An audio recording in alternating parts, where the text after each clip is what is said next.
The studio buzzed with a quiet intensity, the kind that settled in before a high-stakes confrontation. Bright lights illuminated the sleek black table at the center of the stage, where two figures sat across from each other, their expressions unreadable. The air was thick with expectation, and behind the cameras, producers exchanged quick glances, already sensing that this was going to be one of those interviews, the kind that would be dissected, clipped, and replayed across every major news network within the next 24 hours. Karoline Leavitt sat poised, her hands resting lightly on the polished surface before her, her face betraying nothing. She had been in political crossfires before. She knew the game, knew the rules, and more importantly, knew exactly when to break them. Across from her, Schiff adjusted his tie, exuding the quiet arrogance of a man who had spent years mastering the art of deflection. To his right, the show's host, Jonathan Kessler, leaned forward slightly, already setting the stage for what was meant to be a routine political skirmish. "Welcome to Capitol View," Kessler said, his voice smooth, practiced. "Tonight, we have a special discussion on accountability, governance, and the lasting implications of the Trump presidency. Joining us is former House Intelligence Committee Chairman Schiff, who played a pivotal role in the impeachment proceedings against Donald Trump. And across from him, conservative commentator and strategist Karoline Leavitt, a rising voice in Republican politics. Thank you both for being here." Schiff nodded, a small, confident smile playing at his lips, the look of a man who had rehearsed every possible response before even stepping onto the stage. Karoline merely inclined her head, her gaze steady. Kessler continued, "Congressman Schiff, let's start with you. You spearheaded the investigation that led to Donald Trump's first impeachment. Looking back, do you believe history has vindicated your position, given what we now know?" Schiff barely hesitated. "Absolutely, Jonathan," he said smoothly. "The evidence was overwhelming. We had clear proof that President Trump used his position to pressure a foreign government for political gain. The fact that the Senate failed to convict does not erase the reality of what happened. And frankly, the continued efforts to whitewash history are an insult to the American people." The moment he finished speaking, the atmosphere in the studio shifted. Karoline didn't move, didn't react right away, but the slight tightening of her fingers against the table was the only sign that she was about to strike. "That's fascinating, Congressman," she said finally, her voice calm, almost amused. "Because I was just reviewing some documents before I came on, and I have to ask, when exactly did you obtain this overwhelming proof you're referring to? Was it before or after you went on national television and claimed you had direct evidence of Russian collusion, which we now know never existed?" A flicker of irritation passed over Schiff's face. "That's not the same issue, Karoline. Let's stay on topic." "Oh, I'd love to stay on topic," she interrupted, her tone cool. "You keep using words like proof and evidence when time and time again, investigations have shown that the claims you made were either exaggerated or outright false. You told the American people that there was no doubt Trump was colluding with Russia. That there was direct evidence. And yet, after years of investigations, the conclusion was clear: there was nothing. No charges. No convictions related to that claim. So I'm just wondering, how many times does a person get to be wrong before we start questioning their credibility?" A low murmur rippled through the studio. Schiff leaned back slightly, his expression carefully neutral. "I don't think this is a matter of being wrong, Karoline.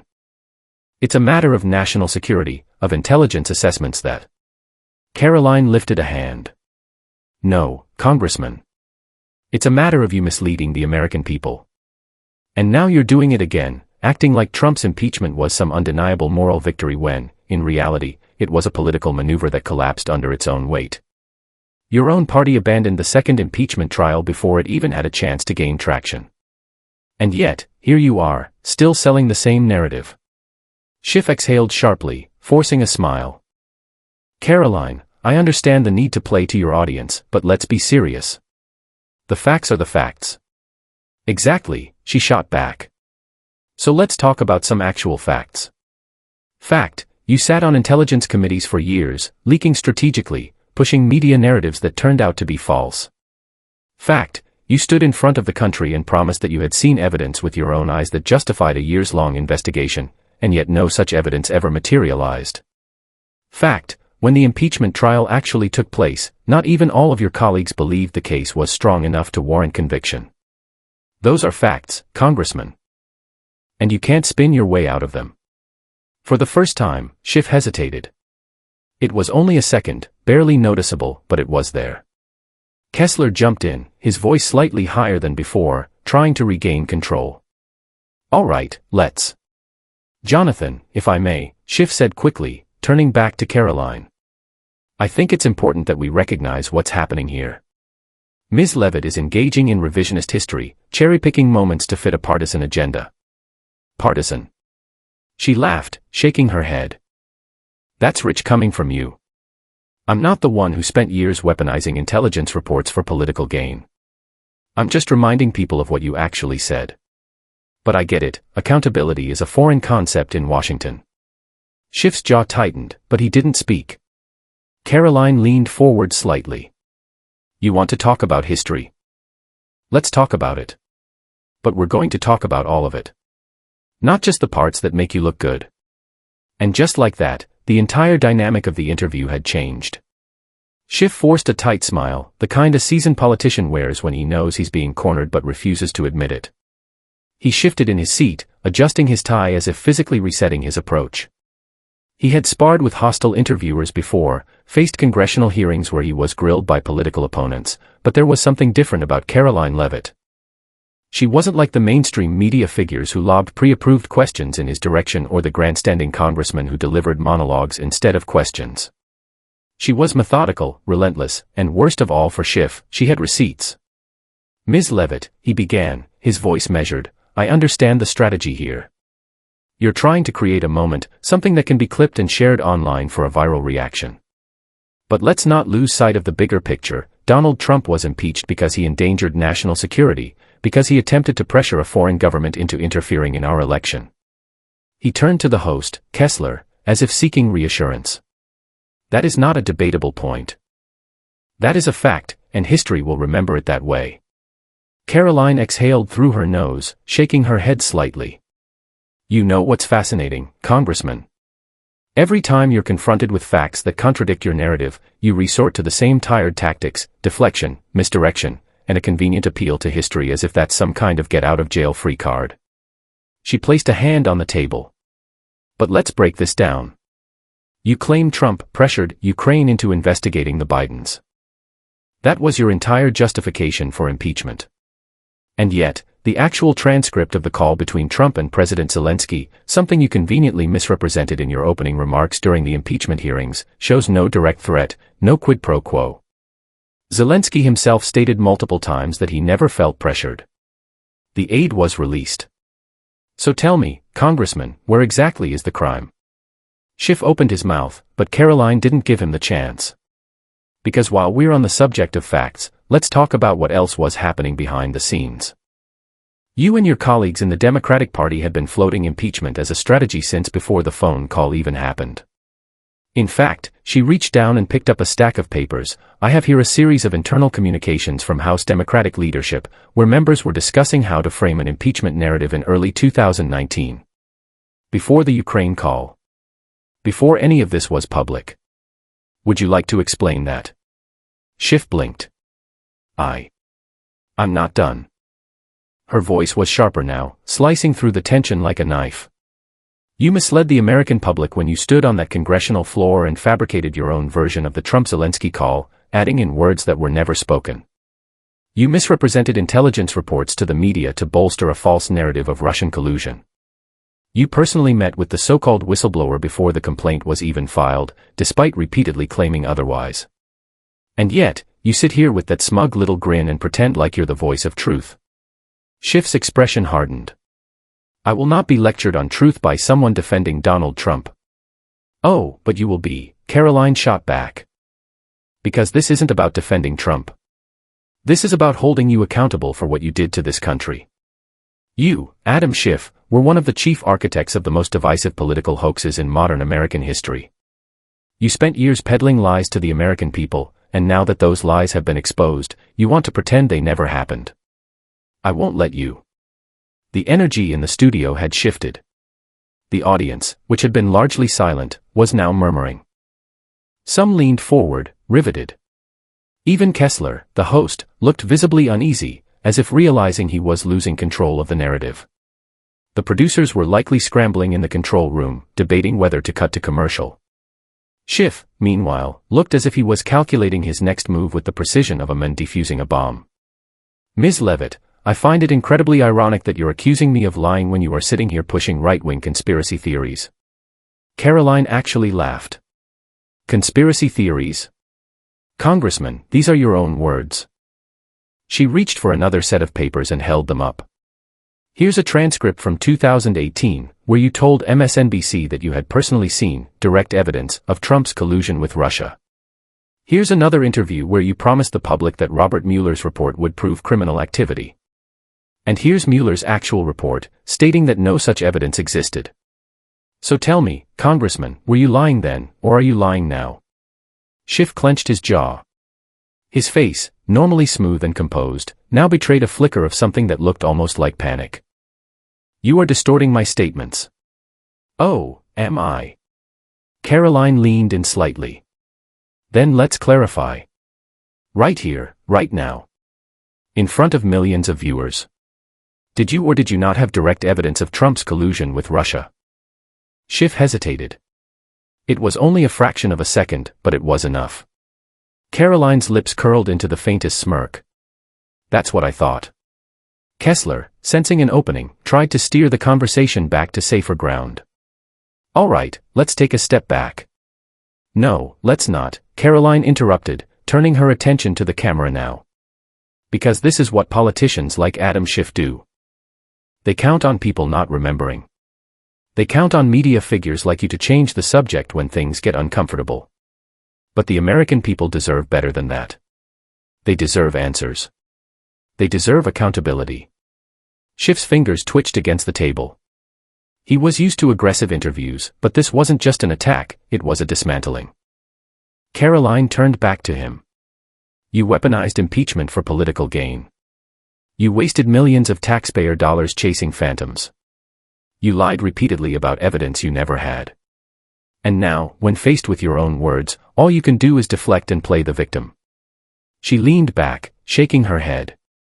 I'd almost feel sorry for you if it weren't so disgusting. Schiff exhaled slowly, his nostrils flaring.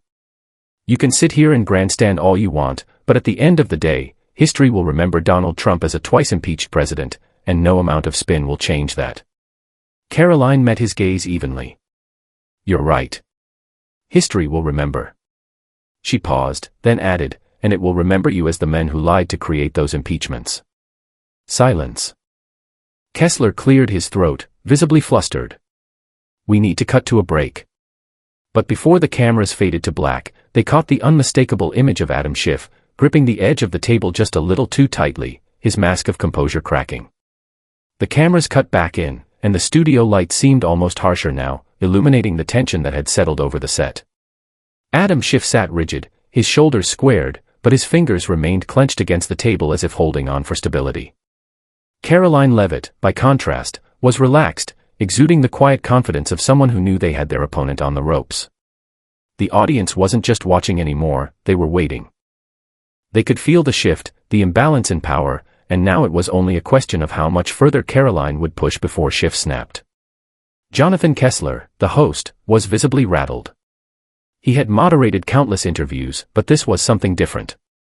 This wasn't a standard back-and-forth political debate, it was a public deconstruction of one of the most recognizable figures in the Democratic Party. He was losing control, and he knew it. All right, Kessler said, clearing his throat, his voice higher than before. Let's move forward. Congressman Schiff, you've made it clear that you stand by your assessment of Trump's impeachment. But Karoline, I have to ask, why do you believe this was all political theater? Surely, you must admit there were valid concerns about Trump's actions regarding Ukraine. Karoline let out a soft laugh, shaking her head slightly. Valid concerns. She turned back to Schiff. Tell me something, Congressman. If this was about valid concerns, why was your party already drafting impeachment articles before the call with Ukraine even happened? Why did Nancy Pelosi announce an impeachment inquiry before she had even read the transcript? Why did you personally meet with the so-called whistleblower before his complaint was even filed? Schiff shifted uncomfortably. That's a misrepresentation. I did not personally meet with the whistleblower.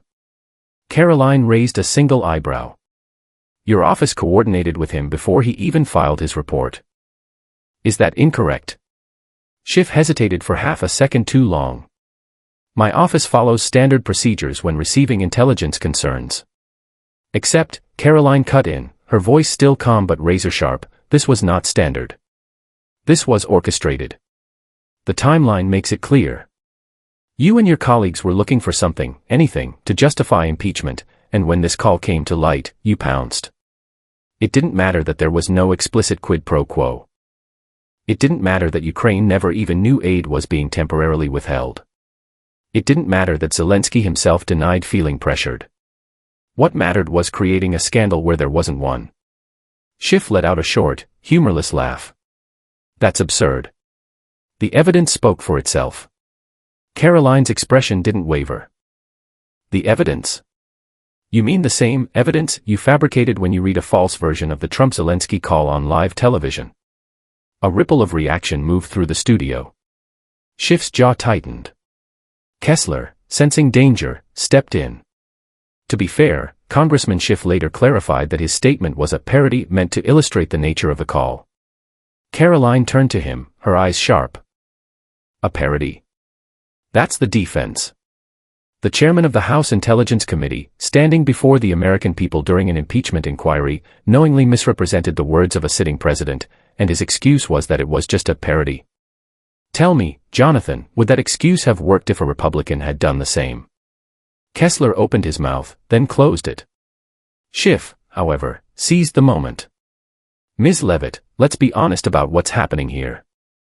You're not interested in facts, you're here to run interference for Donald Trump. This is nothing more than partisan whataboutism, a desperate attempt to rewrite history. But history will remember that Donald Trump was impeached for his abuses of power. That is what matters. Karoline tilted her head slightly. History will remember. You're right about that. But let's talk about what else history will remember. She reached into the stack of documents beside her and pulled out another set of papers, flipping through them before stopping on a highlighted section. It will remember that under your leadership, the House Intelligence Committee deliberately buried key testimony that contradicted your narrative. It will remember that when then-acting DNI Joseph Maguire testified that there was no intelligence supporting the claim that Trump had engaged in a quid pro quo, your committee suppressed that information. It will remember that you selectively leaked details to the press while keeping exculpatory evidence hidden from the public. And it will certainly remember, she placed the document flat on the table, that your so-called whistleblower had extensive prior coordination with your team before filing his complaint, coordination that you denied, until it became impossible to deny it any longer. Schiff's face had gone pale. His grip on the table tightened. That's an outright mischaracterization, he said stiffly. I have always acted in the best interests of this country. Karoline held his gaze. Then prove it. Right now. If you truly believe you handled this with integrity, answer a simple question. Why did you falsely claim that your committee had no prior contact with the whistleblower, only for your office to later admit otherwise? Silence. Kessler's lips parted, as if to step in, but even he knew there was no easy way to smooth over this moment. Schiff looked as though he was mentally sorting through every possible response, but for the first time in the interview, he had none. Karoline didn't need to press further. The silence was enough. She sat back slightly. That's what I thought. A murmur swept through the audience. Schiff's silence was deafening. He was a seasoned political operative, trained in the art of controlling the conversation. But right now, he wasn't in control. Karoline was. The tension in the room was thick. Schiff's face was taut, his breathing slightly heavier. Kessler cleared his throat, trying to salvage what remained of the interview. Congressman, would you like to respond? Schiff finally inhaled sharply, as if pulling himself together. I'm not going to engage in conspiracy theories. Karoline's eyes gleamed with something dangerously close to amusement. Of course not. Because the last time you did that, it didn't end well for you, did it? Schiff exhaled through his nose, his patience clearly running thin. Ms. Leavitt, I know you thrive on conflict, but let's be serious. The impeachment of Donald Trump was not about me. It was about holding a corrupt president accountable.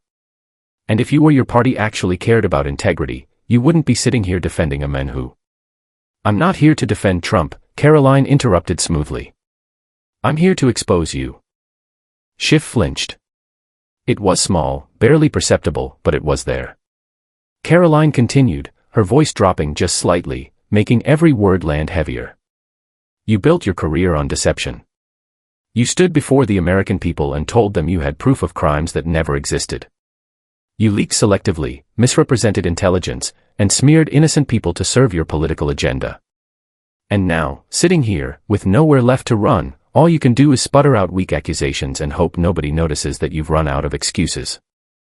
Schiff's lips pressed into a thin line. He looked at Kessler, silently pleading for an intervention. But the host was staring at his notes, pretending not to see. The studio was silent. The audience was still. And for the first time in his career, Adam Schiff looked like a man who realized he had just lost everything. The silence in the studio was thick, suffocating. It wasn't just an ordinary pause in conversation, it was the kind of moment that stretched, expanded, and hung over everyone present like a heavy storm cloud. Schiff, usually composed, always ready with a counterpoint, was staring blankly at Karoline, his lips slightly parted, as if he wanted to say something but couldn't. The weight of her words had landed, and for the first time in his long political career, he looked like a man who had nowhere left to run. Jonathan Kessler, the host, nervously shuffled his papers, glancing at the producers behind the cameras. He was waiting for a cue, something, anything, that would let him pull Schiff out of this wreckage without making it obvious. But nothing came. The control room was just as frozen as the audience, unsure of how to handle what was unfolding. Karoline let the silence linger a second longer, letting the moment burn itself into the minds of everyone watching. Then, she leaned forward, her tone quieter now, but somehow even sharper than before. You know, Congressman, she said slowly, tilting her head slightly, I almost feel bad for you. Schiff blinked. That got his attention. Karoline continued, her voice smooth, deliberate. Because here you are, after years of building your career on deception, sitting in front of millions of Americans, and you can't even muster a single coherent defense for yourself. Schiff's jaw tightened, his fingers curling slightly against the table. I don't have to defend myself against bad faith attacks, he finally managed, his voice forced, thin. Karoline let out a small laugh, shaking her head. Bad faith attacks. Congressman, I'm literally using your own words. That's not bad faith, that's just reality catching up to you. Schiff inhaled sharply through his nose, sitting up straighter. He was trying to regain control, trying to pull himself back from the ledge. Look, I understand what's happening here, he said, his voice slightly calmer now. You came prepared with cherry-picked statements, taken out of context, in an effort to create a viral moment. That's fine. It's what people like you do. But let's not lose sight of the facts, Donald Trump was impeached. Twice. Because his actions warranted it. No amount of revisionist history changes that. Karoline let the words settle before responding. You're absolutely right, Congressman, she said, nodding. He was impeached. Twice. And both times, the cases were so weak that not even a full Senate controlled by your party could convict him. The first time, it was based on a call that was deliberately misrepresented, by you. The second time, you all rushed through a process with no real evidence, purely to damage him politically before he left office. You weaponized impeachment, turned it into a media spectacle, and then, when it all fell apart, you blamed everyone else. Schiff opened his mouth, but Karoline wasn't finished. She leaned in, her tone quiet but slicing through the tension like a scalpel. But here's what I find fascinating. After all these years, after all your grandstanding, your media appearances, your dire warnings about democracy being in peril, you have absolutely nothing to show for it. You built your career on taking down Donald Trump, and yet, here we are, and he's still standing. He's still the dominant force in American politics, while you, well. She gestured around the studio. You're sitting here, struggling to justify your own words. Schiff exhaled sharply, shaking his head. That's a ridiculous oversimplification, he snapped. Donald Trump remains a threat to our democracy. He's running again, and if people like you have your way, he'll be back in the White House, undoing everything we've worked to protect. That's what's at stake here, not some petty attempt to relitigate the past. Karoline smiled. Ah. So we've moved on from Trump was guilty to Trump is a threat. Classic pivot. She folded her hands on the table. Tell me, Congressman, do you ever get tired of being wrong? Schiff scoffed. Excuse me. You spent years telling the American people that Donald Trump colluded with Russia. That was a lie. You told them that you had irrefutable proof. Another lie. You promised that the impeachment trials would expose criminal activity. That didn't happen. And now, when confronted with your own words, you do what every Washington politician does when they're caught, you move the goalposts. She gestured at him. Now it's not about what Trump did, it's about what he might do. It's about fear-mongering, keeping the narrative alive, because that's all you have left. No proof. No credibility. Just empty warnings and vague threats about the future. Schiff's face was red now. His composure was unraveling. You don't understand the stakes here, he said, his voice sharp, almost desperate. You have no idea the level of damage that man has done. And yet, Karoline interrupted, raising an eyebrow, the only person I see here who's damaged beyond repair is you. The studio was dead silent. Kessler, his hands now clasped together tightly on the desk, looked like he wanted to be anywhere but here. Schiff's breathing was heavier, his lips pressed into a tight line. He looked like a man who had just realized he was drowning but didn't know how to swim. Karoline took a breath, then continued, her voice softer now, but no less cutting. Let me tell you what's going to happen next, Congressman, she said. You'll leave this studio and call up your media allies. They'll spin this interview as an unfair ambush or far-right propaganda. Maybe you'll even go on another show and try to salvage what's left of your credibility. But it won't work. Because here's the thing, you don't control the narrative anymore. You spent years crafting a carefully constructed image of yourself as the noble warrior, the man who was going to save democracy. But tonight, people saw the real you. A man who bluffed for years and got called out. And now, all that's left is the reckoning. Schiff swallowed hard, his Adam's apple bobbing. His hands were gripping the table so tightly that his knuckles were turning white. Kessler finally spoke, his voice tentative, almost shaky. Congressman, do you want to respond? Schiff's jaw clenched. For a brief moment, it looked like he was going to fire back, to say something, but then, just as quickly, his shoulders slumped slightly. He exhaled through his nose, looked down at the table, and muttered, "No." Kessler blinked. "No." Schiff shook his head once, his eyes fixed on the table.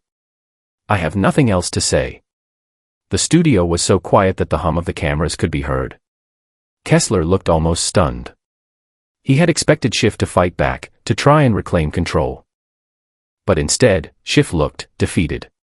Karoline watched him for a moment, then leaned back in her chair, exhaling softly.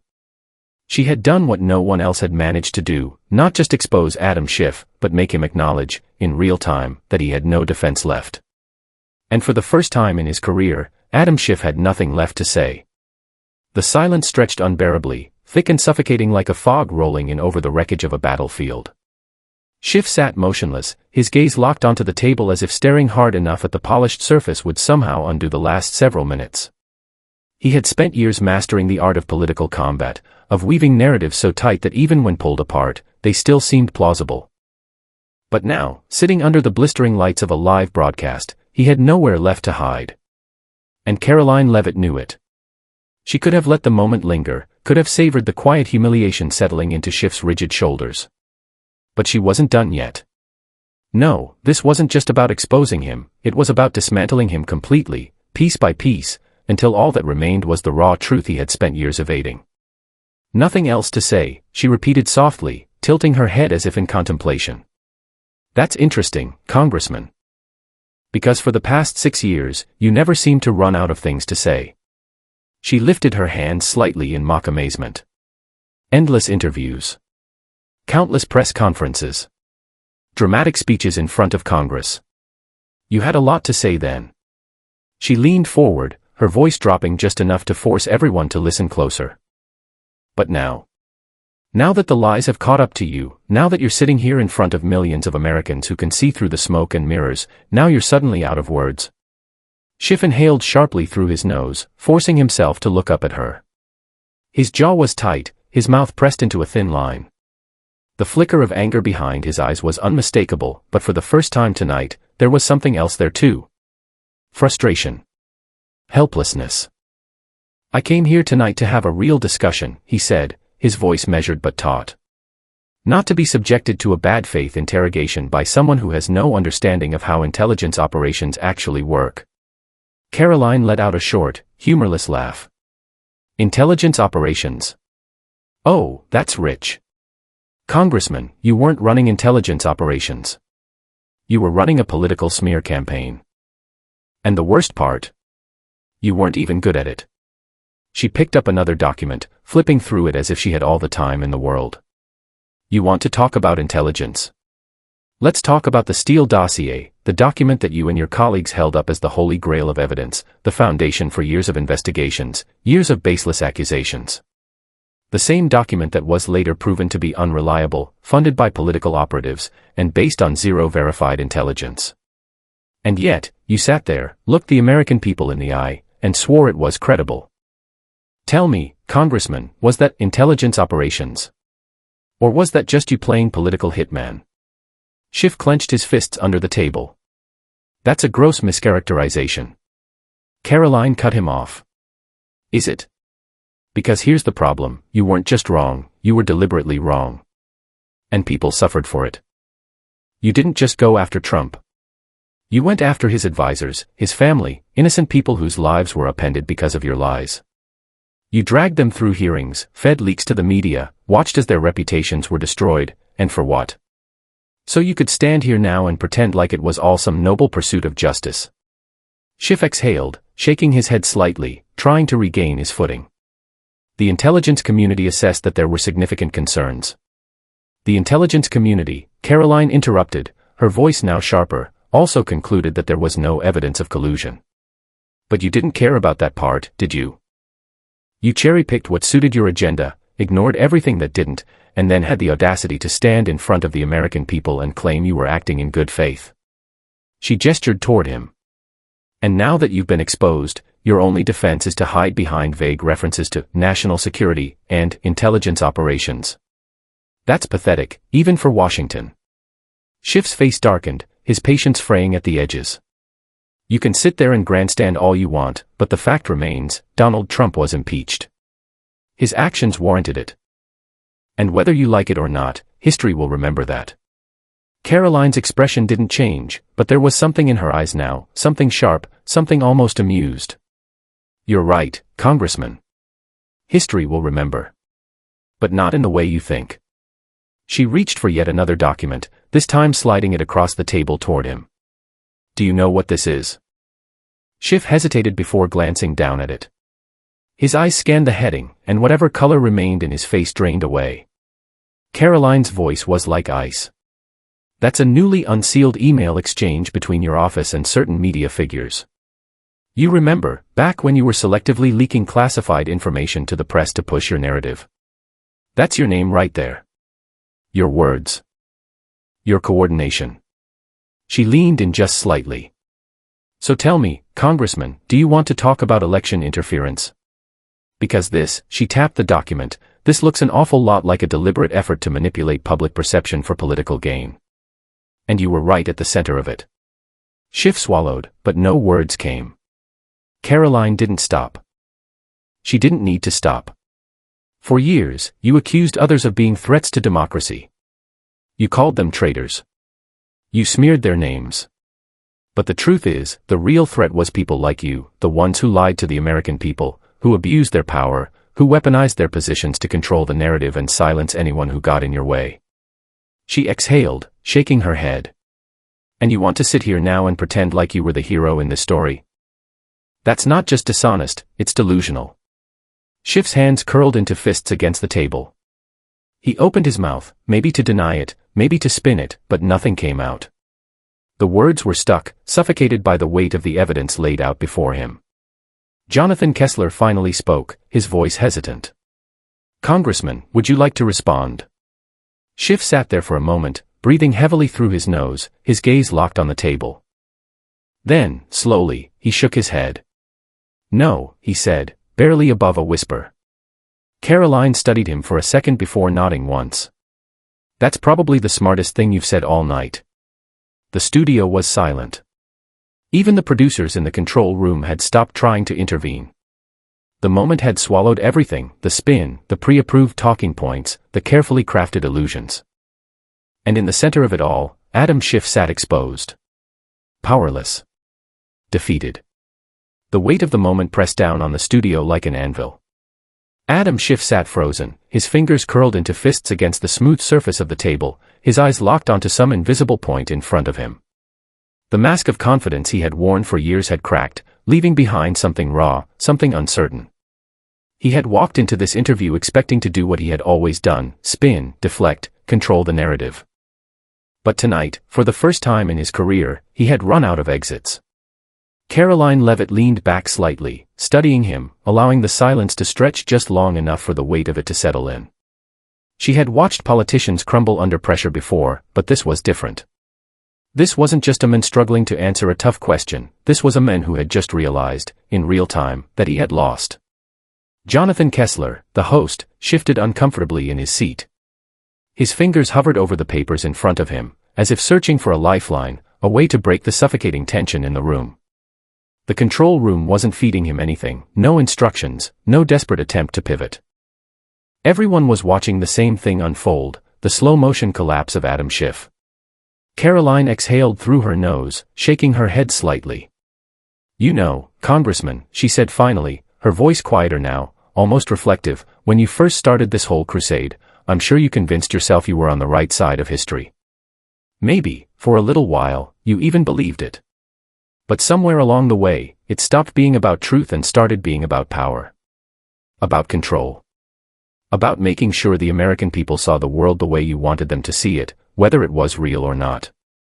Schiff clenched his jaw, but he didn't respond. Karoline continued, her tone sharpening. "And now, here we are. Years later. After all the hearings, the investigations, the leaked reports, the media smears, you have nothing to show for it. No convictions. No proof. Just a trail of wreckage and a public that no longer believes a single word you say. And you know what's worse? It didn't have to be this way. You could have admitted the truth when the evidence started to collapse. You could have stepped back, told the American people that maybe, just maybe, you had been wrong. But instead, you doubled down. And now." She gestured around the room. "Now you're sitting here, with nowhere left to go, and even you don't believe your own story anymore." Schiff's breathing had grown heavier, his nostrils flaring slightly. The tension in his shoulders was visible, the slow, simmering realization that he had lost, completely and irreversibly, settling into his bones. Kessler cleared his throat, but his voice was thinner now, uncertain. "Congressman, is there anything you'd like to say?" Schiff exhaled sharply, shaking his head. "This is absurd," he muttered, but there was no force behind it. Just a hollow attempt to push back against a reality he couldn't escape. Karoline tilted her head. "Is it?" For a long moment, Schiff didn't move. Then, slowly, almost mechanically, he reached up and unhooked the microphone clip to his lapel. His fingers trembled slightly as he placed it down on the table. Then, without another word, he pushed back his chair and stood. The studio watched in stunned silence as he turned and walked off the set. No closing statement. No final defense. Just a quiet, deliberate retreat. The cameras kept rolling. The silence in the studio felt deafening. Then, after what felt like an eternity, Karoline turned to Kessler and lifted an eyebrow. "Well," she said, her tone light, almost amused. "I think that about sums it up, don't you?" Kessler's mouth opened and closed like he was trying to form words but couldn't. The producers in the control room were scrambling, should they cut to commercial? End the segment? But no one could look away from what had just happened. Schiff was gone. And with him, the last shreds of the narrative he had spent years desperately trying to protect. The footage spread like wildfire. Within minutes of Adam Schiff walking off set, the clip was already being shared across social media, cut down into bite-sized moments that captured every second of his unraveling. News networks scrambled to react, some desperately trying to spin the moment in his favor, others reveling in the sheer spectacle of it. But the damage was already done. Schiff's retreat wasn't just a bad interview, it was a collapse, a moment of undeniable reckoning that even his staunchest allies couldn't ignore. The headlines wrote themselves. Schiff abandons live interview after being confronted with his own lies. Adam Schiff falls apart under pressure, walks off set. Karoline Leavitt exposes Schiff's years of deception, he has no answer. For years, Schiff had controlled the conversation, shaping narratives, feeding stories to the press, steering investigations in whichever direction suited him best. But now, in the span of a single evening, that power had been shattered. He had been confronted with facts he couldn't spin, evidence he couldn't manipulate, and for the first time, he had no escape. He had done the one thing a man like him could never afford to do, he had given up. The fallout was immediate. In Washington, political strategists whispered about what this meant for Schiff's future. He had long been angling for a Senate seat, but now the calls from donors started going unanswered. Even among Democrats, there was a growing sense that he was damaged goods. One senior party official, speaking anonymously to reporters, summed it up in brutal terms: he got exposed. You can't come back from that. Cable news hosts, even those who had defended him for years, struggled to justify what had happened. Some blamed the format, arguing that Schiff had been ambushed by unfair questioning. But that excuse rang hollow. Schiff wasn't some naive politician caught off guard, he was the architect of one of the most aggressive political campaigns in modern history. And yet, when confronted with his own words, his own actions, he had nothing to say. Meanwhile, Karoline Leavitt said nothing. She didn't need to. She didn't gloat, didn't go on a victory tour. She let the moment speak for itself. A simple tweet, just the clip of Schiff walking off set, no caption, was all it took. The reaction was instant. Millions of views. Thousands of comments. The internet had made up its mind. Schiff was done. And then came the final blow. Less than 24 hours after the interview aired, a leaked memo surfaced from inside Schiff's own political team. It was a damage control strategy document, hastily written, warning staffers to avoid all unscripted media appearances and to shift focus away from past impeachment efforts. The most damning line. The congressman is no longer in a position to effectively defend these narratives. It was over. The people closest to Schiff, the ones who had spent years crafting his message, shaping his image, knew it. He had lost all credibility. And once that was gone, there was nothing left. In the days that followed, his public appearances dwindled. Where once he had commanded the airwaves, he now avoided cameras. His allies distanced themselves, pivoting to new talking points, leaving him behind as just another casualty of Washington's never-ending political wars. And Karoline. She moved forward. The woman who had once been dismissed as just another conservative voice had now cemented herself as something much more dangerous to Washington's elite, a truth-teller with the receipts to back it up. Adam Schiff had spent years weaponizing the media, bending it to his will. But in the end, it wasn't an investigation, a committee, or a political rival that took him down. It was the truth. And the whole world had just watched it happen.